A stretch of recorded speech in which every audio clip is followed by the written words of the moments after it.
Take a little break from spiritual war here. Hard time. Manic Street Preachers have just re-released their 2004 album called Lifeblood. They've been doing this for a while, re-releasing on the anniversary of their albums. I think it's great. I wish every band did this, where they kind of do a little bit of remastering. They had demos, some live stuff, B-sides. They do deluxe editions of their albums, and they've done probably almost all of them by now, except for the newer ones. Even Gold Against the Soul, which was surprising because they don't like that album. I don't understand it because I do. That's the album that got me into them. My journey with them began, 1990. One of the guys in my band at the time, I was in a band that was like sort of a glam metal / slightly punk, little / Sunset Strip. And he collected demos, and he would look around, not just the LA bands, but around the world. And he'd come across the single for Motown Junk, and then later the Art Riot EP. And he played them to me. He was really into the Manics. He's like, "Yeah, they're great. You gotta check them out." And I did, and I'd listen to the stuff. And then eventually, when Generation Terrorist came out, he was talking about that too. I was out of the band at the time. I think I saw him somewhere, and he was telling me about it. But anyway, I'd heard it, and I'd seen it around. That first album that was released, their album Generation Terrorist in 1992, it was a debut double album, which is pretty ballsy. And they were like punk / glam rock / a little bit of Sunset Strip. They described themselves as Guns N' Roses meets The Clash, and that's pretty accurate for the early days. And I never picked up Generation Terrorist at the time. I liked it sounded cool, but it wasn't like something I had to run out and buy. When that happened, when I got into them, was when WBCN, a radio station in the Boston area, started heavily playing, and FNX, which was another station, started playing La Tristeza de Guerra from the Gold Against the Soul album. It was the first single, at least here in the US it was, from that, and I just loved that song. Went out and got the Gold Against the Soul album, and since then I've been a Manic fan, so since '93, with varying degrees of interest. Like some albums I'll really get into, some I'll just, notice it's out and kind of maybe listen to a couple songs, and I've been in and out of fandom, but I've always been a fan, and I've been aware of everything they've done. Now, Lifeblood is an album that kind of passed me by at the time. At the time, I was very busy with my own band, and I didn't really spend a lot of time looking at music at that time. Sometimes that happens, it's a keyboard situation. If you're doing it all day, you don't go home and eat cookies, So it was something like that. So it kind of passed me by originally. And then when I did discover it years later, I felt that it just, it was really cold, to me. I guess it felt like the This Is My Truth, Tell Me Yours album, except with a little bit more synths. It was a little bit cold. It reminded me of Grace Under Pressure by Rush. I can't explain what that is, but it's just a cold sound. That's like a cold album. And I think they've said as much about that too. But so now I'm rediscovering it now, and I like it a lot. I kind of get it now more that I have the time to listen through it. And it has more of a through line to the other stuff. With them, it's like every record they do is usually a good percentage different than the one before it. Sometimes the records are a reaction to the one before it. And indeed, the album prior to Lifeblood, an album called Know Your Enemy, was a bit like a reaction to the fact that since the disappearance of guitar player Richie Edwards in 1995, they had kind of become more arena rock, kind of AOR. They were charting singles, and they actually went from being an underground concern, which they were at the time which he was in the band, to a more mainstream act. And I think the feeling was they wanted to get back to their kind of roots. And the roots being, I mean, they're a weird dichotomy of ideas. They're very contradictory. They're a socialist rock band from Wales, and they have a lot of political lyrics. And but at the same time, they very much buy into all the trappings of rock and roll pomposity, and are very concerned with, or were anyway, with making magazine covers and having charting songs and being rock stars. It's like the Rage Against the Machine situation on steroids. But they don't get the same heat for that. Mainly because they don't have as many eyes on them. They do in the UK. And the UK, they're pretty big. In America, they're virtually unknown. Why do people walk up my house like that? I don't understand that. There's so much room out here, guys. So anyway,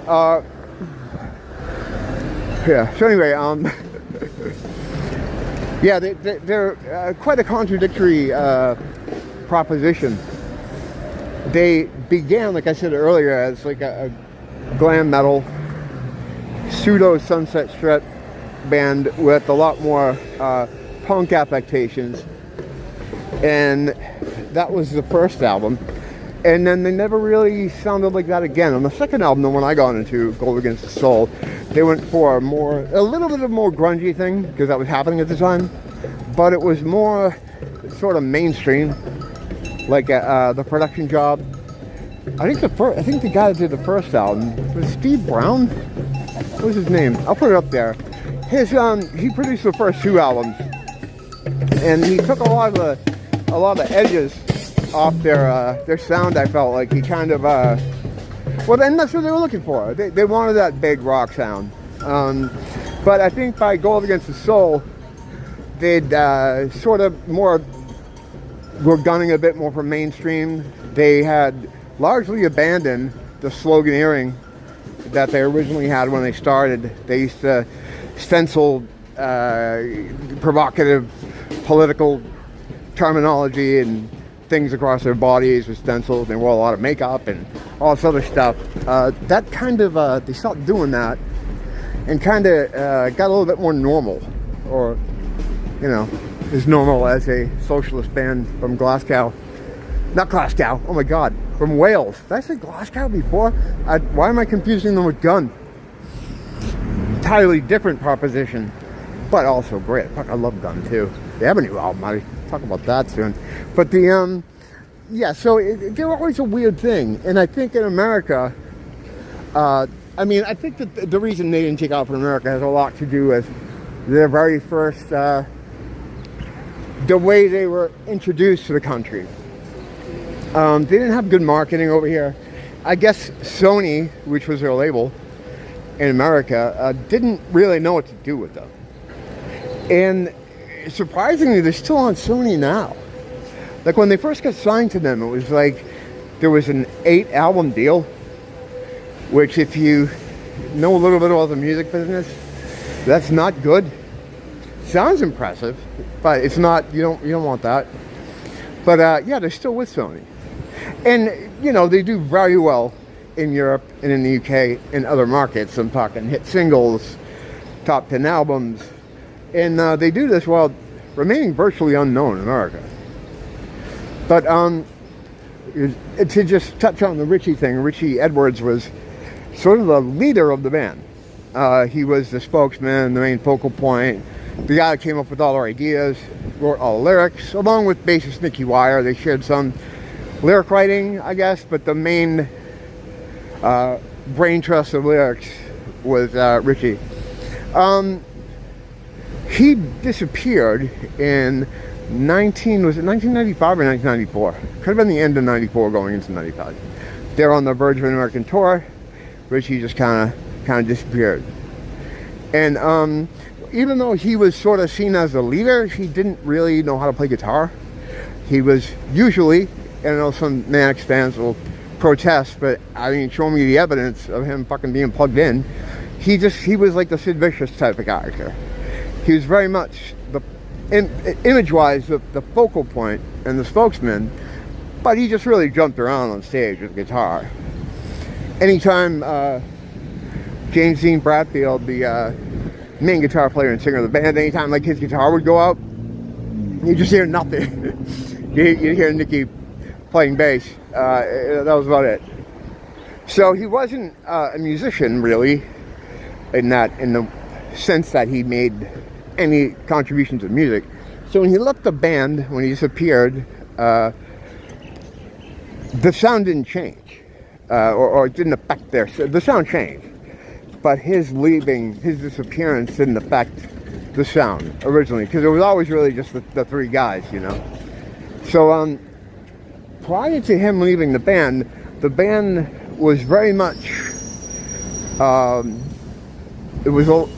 it's always been political, and it's maintained its political editorializing, but he was like a lot more about putting things to the edge, you know. He was more about seeing how far he could go lyrically, and a lot of stuff. He wrote some really, really out there lyrics, really extreme. And he also got the band to look extreme. You know, the last album he did with them, the Holy Bible, they had a great look. It was like military glam rock. It almost reminded me of like the Alice Cooper Special Forces period. In fact, it was very much like that. And he was sort of the driving factor. Go over here. He was the driving factor behind the whole thing of that. And then when he was out of the band, they kind of didn't have an image really. Excuse me. So, you know, while the music didn't change fundamentally, their kind of whole thing did. Like their whole image and their whole lyrical bent kind of changed, got less extreme, less he was very nihilistic. He's a big Nietzsche guy. He's a poet, and he's a real complicated character. And some people claim, even though he was pronounced dead in 2008, some people say he's still alive. And in fact, fans had seen him, or they said they seen him. They made sightings of Richie after he supposedly disappeared. People had spotted him at places. So, I don't know. I think maybe he was a real fragile guy. And I think maybe he just got, I don't know, maybe tired of the whole thing and just kind of left, you know what I mean? Like he kind of just got out of it, and that's the way it remains to today. So with him going, the band really changed as far as their sound, whereas by the time they made the last Richie album, Holy Bible, it was not very commercial. You weren't really going to get those songs on the radio. Musically, they were really angular. When the Holy Bible first came out, I didn't like it. I was like, what the fuck is this? Because I had no point of reference for it. I wasn't really into post-punk like I am now. Now it's like probably my favorite overall genre. But the bands I like the most are considered probably post-punk. I think. I don't know. Who knows? I haven't really sorted that out. But the yeah, I didn't get it. I was like, this is just dark. There's a couple rocking songs on it, but it just didn't, I hadn't heard something like that before at the time. Now I love it. Of course, I think it's fucking great now. It's one of my favorite albums from them. And again, much like Generation Terrorists or Gold Against the Soul, it doesn't sound like anything else they ever did. So after the Holy Bible and his disappearance, they made probably to this day what is their biggest album sales-wise, called Everything Must Go, which was like how can I use a hacky way of saying it? If the Holy Bible was like this wild kind of incident or a riot, Everything Must Go was recuperation. You know, it was more like a breath after that. It was a lot more laid back. It had a lot of beautiful stuff on it. That music breathed a lot more. There was a lot more space. Like, especially with the vocals, where a lot of times on the Holy Bible, he's just just getting words in him, but he was very wordy. And, like, the most important thing to him, and them as well, to a certain degree, was the lyrics and getting the messages in there. They're a very big message band. So he would always be kind of spitting out lyrics. It's a whole different thing on the Everything Must Go album. And with that album, they went from being sort of an underground cult band concern to a mainstream act in most parts of the world. Again, America, it's weird. Like, at the time, like I was saying, they were playing Electricity Era on local radio near me. After that, I never heard them play it on the radio ever again. No, a lie. When This Is My Truth, Tell Me Yours was being released, If You Tolerate This, Then Your Children Will Be Next, did get quite a bit of play on WFNX, which was sort of the alternative rock station near me at the time. Doesn't exist anymore. I don't think any of those stations do. I don't know, radio station. I don't know if there is a radio station anymore even. I mean, or there, shortly there won't be. That just, I mean, what's the point, you know? But, yeah, so their albums are all real different. And it's one of those kind of bands that, and that's why I like The Damned too. I usually like a lot of bands like that have really wild, differing sounds. Like if you listen to the first Damned album, it sounds nothing like Phantasmagoria 5 years later. You wouldn't know it was the same group. The Manics are like that. But as time has gone on, you can find the through line and the similarities in their material. Up at their last album came out a couple of years ago, the Ultra Vivid Lament, which I'm still kind of working through. I find the newer material, kind of, a lot of it sounds derivative to me of them, kind of. But then after I hear it enough, I kind of start to hear the difference in the tracks and their melodies kind of come through. It's a lot of, the newer material is really slow burn, while their earliest stuff was very immediate. Here's the hook, here's the riff, here's the hook again, here's the riff again, you know, here's a cool middle 8, and then fucking riff, hook, chorus out the door. This new stuff is, the tracks, although they're not all that much longer in length, like I said earlier, there seems to be a lot more space and a lot more consideration to the vocal. The melodies are a bit more complex. You know, it's not something that you stop listening to and you're walking around the house singing it. It's something, if you keep with it, in a couple weeks you'll be singing it. And then it'll feel like, you know, oh, of course, you know, it'll just seem obvious. But it takes a little work. And I think maybe that could be part of why, you know, they still haven't found success in America. In America, people tend to like something to hit them in the face. You know, they want to be wow, you know, right off the bat, off the jump. And the Manics, they have a different method of getting under your skin. It takes a little bit of work. And I don't think people like to work when it comes to music these days. Well, look at the fucking charts today. You know, there you go. They want something immediate, and the Manics aren't like that.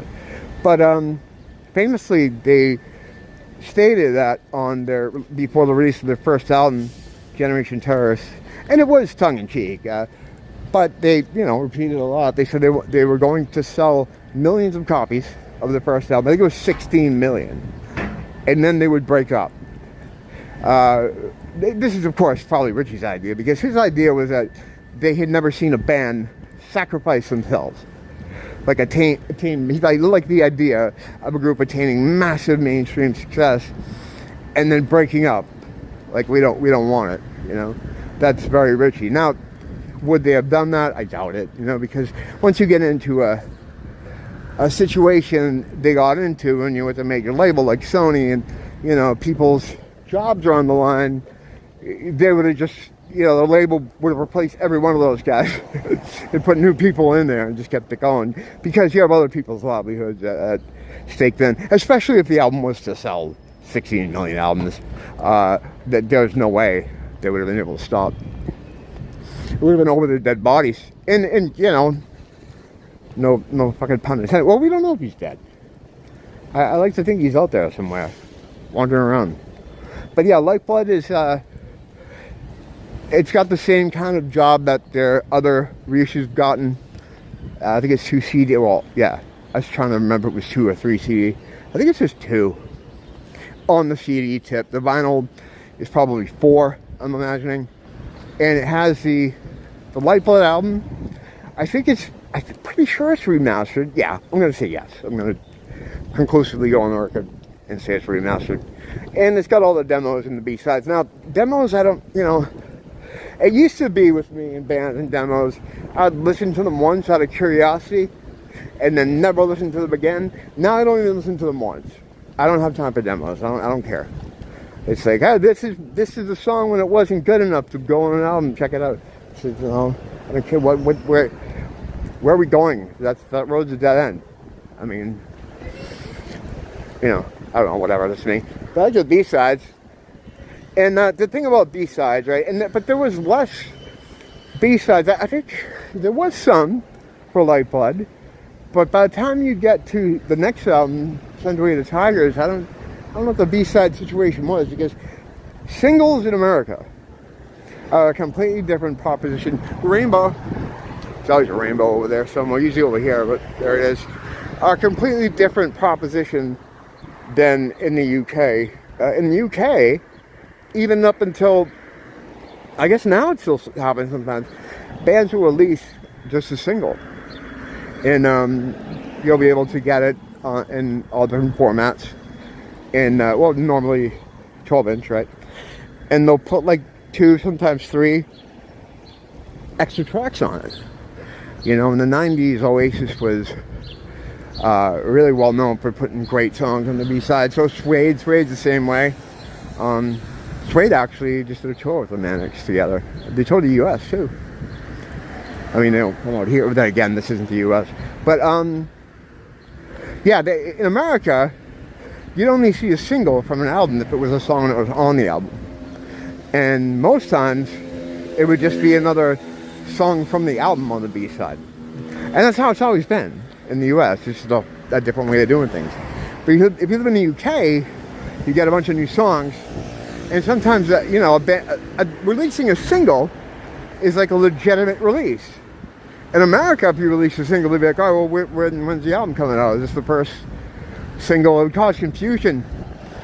You know, it wouldn't be good for the marketing strategy for any band to release a single. And, okay, that's it. They go, what? So they're more used to it in the UK and other parts of the world.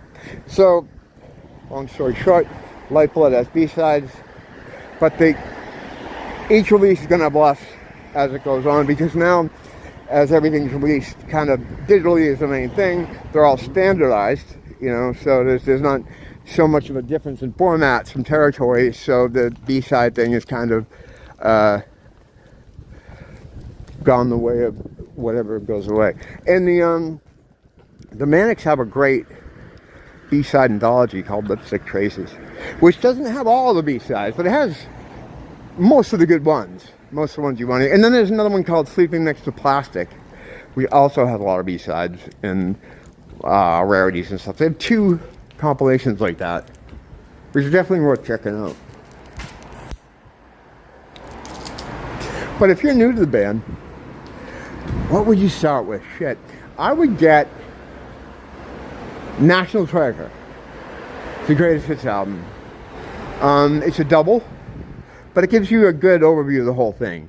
They have another greatest hits album that came out 10 years prior. That it's one album. It's not as good, but yeah, National Treasure. But to start with a full record, just start with Generation Terrorists, because no one album is indicative of their sound. You'll hear threads from different parts throughout their catalog, but just start from the beginning. Unfortunately, if you really like that album, well, there's not another one like it. So, But the things that you will like, or I think you would like about it, is the musicians themselves. James Dean Bradfield, great singer, guitar player. He's like, he's a good through line, you know, to have on material. I'm just kind of seeing what's going on over here. It doesn't matter where I stand. There's always a clusterfuck wherever I go. I don't know why. No, Jesus. See what happened? I came over, there's no one here. Now there's retreat. Retreat. Oh, I'm gonna go. Get the fuck out of here. That dude. That's why I don't do Schizo Raj episodes anymore. I get monged. Until next time. Thanks for dropping in, and don't blame the teacher. Blame the school.